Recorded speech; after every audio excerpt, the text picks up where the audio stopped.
నమస్తే, welcome to Leo. మనతో ఉన్నారు సీనియర్ జర్నలిస్ట్ హేమసుందర్ గారు. సార్ నమస్తే. సార్, కన్నప్ప సినిమాలో ప్రభాస్ గారు యాక్ట్ చేశారనే కానీ ఎటువంటి ప్రమోషన్స్కి తాను రావట్లేదు. ఎందుకు ఏంటి అనేది ఒకటైతే, వాస్తవానికి ఏ సినిమాకి సంబంధించినటువంటి ఒక పరిస్థితుల్లో అయినా సరే ఆ సినిమాలో యాక్ట్ చేసిన ప్రతి ఒక్కళ్ళు కూడా ప్రమోషన్స్లో ఖచ్చితంగా రావాలని చెప్పి ఒక అగ్రిమెంట్ ఉంటుంది. సో ఈ అగ్రిమెంట్కి ఎందుకని ప్రభాస్ గారు పక్కన పెట్టారు అంటే ఏం చెప్తారు? వాస్తవానికి చెప్పాలంటే ఇప్పటికే వస్తున్నటువంటి సమాచారం ఏంటంటే, దీంట్లో అతిరథ మహారాజులు అందరూ కూడా యాక్ట్ చేసినా ఎవరికి ₹1 ఇవ్వలేదని చెప్పి గతంలో విష్ణు గారు కావచ్చు, మోహన్ బాబు గారు చెప్పారు.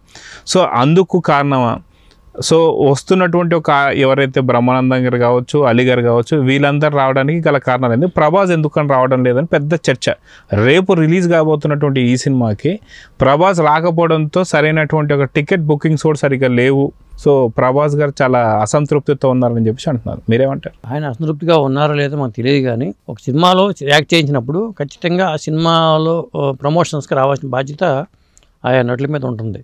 మొన్న ఈవెంట్ జరిగినప్పుడు కూడా శరత్ కుమార్ గారు వచ్చారు.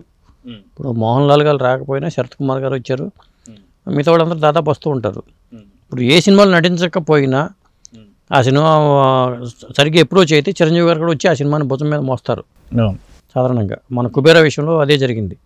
ఆయన ఏం సినిమాలు నటించలా, మన వాళ్ళకి హెల్ప్ అవుతుంది మనం వెళ్తే అనుకున్నప్పుడు వచ్చారు, మాట్లాడారు చిరంజీవి గారు. కాబట్టి ఇప్పుడు ప్రభాస్ని ఎందుకు రప్పించలేకపోయారు వీళ్ళు అనేది అర్థం కావట్లేదు. ఎందుకు రాలేదు వాళ్ళు చెప్పిన ఈవెంట్కి అనేది. ఇప్పుడు ప్రెస్ మీట్లు కానీ క్యూఎండి వాళ్ళు కూడా ప్రెస్ మీట్ ఉంది, క్యూఎండి ఉంది, కానీ వస్తారా రారా అనేది పరిస్థితి అర్థం కావట్లేదు. కానీ రప్పించి ఉంటే ప్లస్ అయ్యేది ఖచ్చితంగా. అది ఒక అంటే ఆయన ఒక మాట అనుకుని ఉండొచ్చు, నేను యాక్ట్ చేయటమే ఇది అది చేసే కదా చాలదా అనుకుని ఉండొచ్చు, నేను చేసిందే కొద్దిగా అది మీకోసం చేశాను అనుకుని ఉండొచ్చు. అసంతృప్తి రాకపోవడం ఏమి ఉండదు.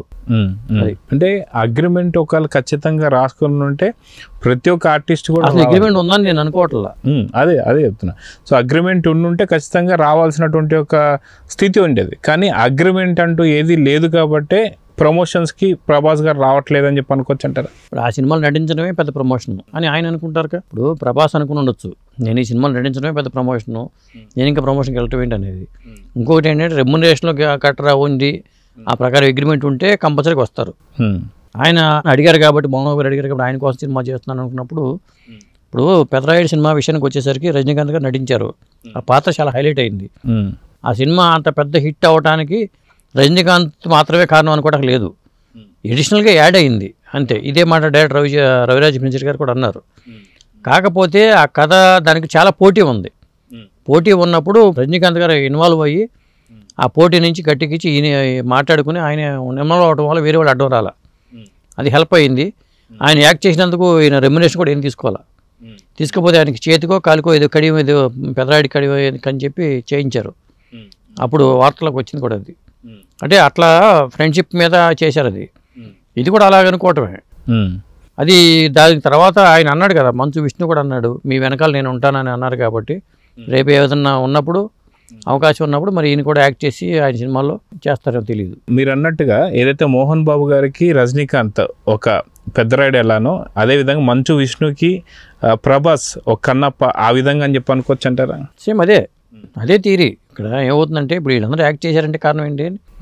ఒకరిని పెట్టుకోవడం కన్నా ఒక నలుగురిని పెట్టుకుంటే ప్లస్ అవుతుంది కదా అని ఆలోచించవచ్చుగా. ఇప్పుడు మనం అడిగితే కాదనరు, అంతే కదండి. ప్రభాస్ ఓకే అన్నారు, వెంటనే ఆలోచన వచ్చి ఉంటుంది, శరత్ కుమార్ మన ఫ్రెండ్ ఎప్పటి నుంచో కాదనరు అని అడుగుంటారు. ఆయన వచ్చారు. ఈ తర్వాత ఇంకా మలయాళం ఇండస్ట్రీ పాన్ ఇండియా చేద్దాం కదా, పాన్ ఇండియాగా అనుకుంటున్నారు కాబట్టి అప్పుడు వచ్చి ఉంటుంది. ఇది పాన్ ఇండియా మామూలుగా ముందు అనుకున్న ఆలోచన పాన్ ఇండియా అనుకుని ఉండరు. ఇలా ఒక్కొక్కటి ఆలోచన యాడ్ అవుతూ ఉంటుందండి. చివరికి మోహన్ లాల్ ఇక మనకి అడిషనల్గా ఓకే. చాలామంది విమర్శలు ఏంటంటే అక్షయ్ కుమార్ దీనికి అసలు సూట్ అవ్వలేదు అంటున్నారు. శివుడి పాత్రకి అక్షయ్ కుమార్ కాకుండా ఇంకా వేరే ఎవరైనా పెట్టుంటే బాగుండేదేమో అంటున్నారు. కాజల్లోనూ అక్షయ్ కుమార్ చేశారు శివపార్వతులుగా. మరి ఎందుకు అట్లాంటి ఇది వచ్చింది తెలియదు. శివుడి పాత్రలు ఎప్పుడు వేసినా రకరకాల విమర్శలు వస్తూనే ఉంటాయి. ఇంకొక సెంటిమెంట్ అంటే అసలు శివుడి పాత్రలు చాలామంది చేయరు కూడా. ఎన్టీ రామారావు గారికి కూడా అది దక్షయజ్ఞ సినిమా చేసినప్పుడు వాళ్ళు రామకృష్ణ గారు చనిపోయారని చెప్పి ఆ తర్వాత శివుడి పాత్ర చేయలేదంటారు. అట్లా శివుడి పాత్రలు చేసిన వాళ్ళు ఆ శివుడి పేరుతో సినిమాలు పెట్టుకున్న వాళ్ళకు సినిమాలు కూడా పెద్దగా ఆడిన సందర్భాలు తక్కువ ఉన్నాయి. అదే గతంలో మనం చూసుకుంటే అక్షయ్ కుమార్ గారిని ఎందుకు తీసుకున్నారంటే బాలీవుడ్లో కొంత గ్రాబ్ అవడానికి కావచ్చు, కొంత పేరు రావడానికి. ఎందుకంటే మరి కన్నప్ప అంటే శివభక్తుడు కాబట్టి శివుడు ఉండాలి. అవును, కంపల్సరీ. బాలీవుడ్ నుంచి అక్షయ్ కుమార్ గారిని తీసుకొచ్చారు. అదేవిధంగా తమిళం నుంచి ఒకరిని, మలయాళం నుంచి ఒకరిని, ఇలా ప్రతి ఒక్కరిని కూడా తీసుకున్నందుకు ఇది పాన్ ఇండియా సినిమా అయిందని చెప్పి అనుకోవాలి. అదే అది అయింది, కానీ వాళ్ళందరినీ రమ్మంటే కష్టం కదా. మేము చేసిందే 10 నిమిషాల పాత్ర, మేము మళ్ళీ ప్రమోషన్కి ఎక్కడ వస్తాము? ప్రమోషన్కి రావాలంటే వాళ్ళకి టికెట్లు వేయాలి, హోటల్ రూమ్లు అరేంజ్ చేయాలి, ఇంత తతంగా ఉంటుంది. వాళ్ళు అనుకుంటే అక్షయ్ కుమార్నో లేకపోతే ఇంకొకరిని పిలిపించాలంటే. ప్రభాస్కి అయితే అవసరంలా. కాకపోతే పెద్ద ప్రమోషన్ ఏంటంటే ఆయన నటించడమే పెద్ద ప్రమోషన్. రుద్రాని పాత్రలో నటించడమే పెద్ద ప్రమోషను.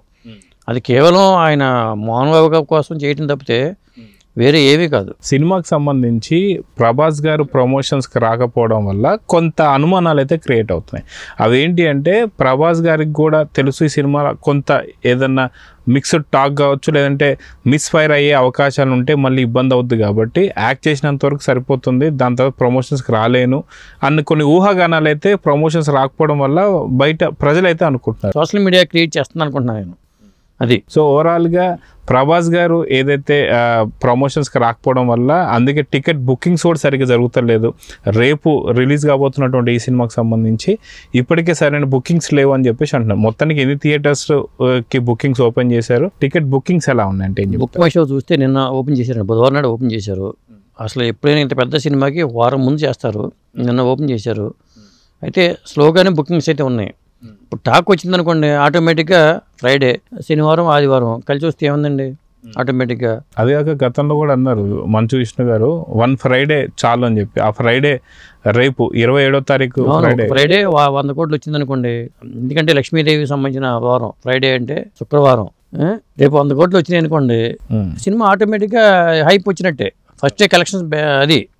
ఎందుకంటే వేరే సినిమాలు లేవు. కుబేరా అయితే దాదాపు ఇప్పుడు టికెట్స్ ఏదైతే బుక్ అయ్యాయో దీనివల్ల అంటే ఎన్ని కోట్లు వసూలు చేసే అవకాశం ఉందంటారు? అంటే నేను అనుకోవటం ఏంటంటే ఖచ్చితంగా ఒక 600 కోట్లు వస్తుంది అనుకుంటున్నానండి. ఫస్ట్ డే కాదు, ఫస్ట్ డే 100 కోట్లు, శనివారం 100, ఆదివారం 100, 300 కోట్లు అక్కడే వచ్చేస్తాయి కదా. ఇంకొక వారం ఉంది, మధ్యలో పెద్ద సినిమాలు కూడా ఏమి లేవు. మరి అది కలిసి 4వ తారీఖు వరకు తమ్ముడు 4వ తారీఖు ఉంది. తమ్ముడు వచ్చేలోపు అన్నయ్య ఖచ్చితంగా 600 కోట్లు కొట్టేస్తారు. సో చూద్దాం సార్, ఖచ్చితంగా మీరు అన్నట్టుగా మంచి రికార్డ్స్ అయితే కొల్లగొట్టాలని చెప్పి అయితే కోరుకుందాం. నమస్తే.